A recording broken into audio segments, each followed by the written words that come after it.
नमस्कार जय जगन्नाथ। तो देखिपे गोटे पार्सलटे ओपन करुचे मो सान भाई जोटा कि मो बड़ भाई गिफ्ट मो पाई कि जेहेतु राखी पूर्णमार पाउनाटा बाकी थिला तो सी मोपाई सूटा मोरी पसंद रे ऑर्डर करथिला। आपण मानको केमती लागुची तार कलर कॉम्बिनेशन निहाती भाव कमेंट रे जणाइबे।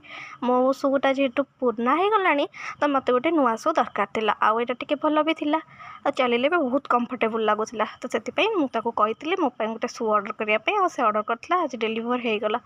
तो ये देखिपे संध्या आंटी आसछंती से सब जिनस नहीं आसछंती चाट गुपचुप दहीबरा ता सहित जलखिया।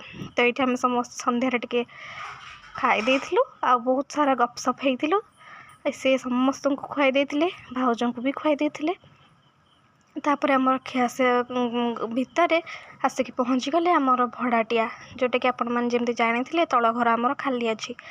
तो से जड़े आडभांस देते बोली मुझे गोटे भिडियो कही सी आसिक जेहेतु अक्टोबर 1 तो सी आसिक सिफ्ट हो गले।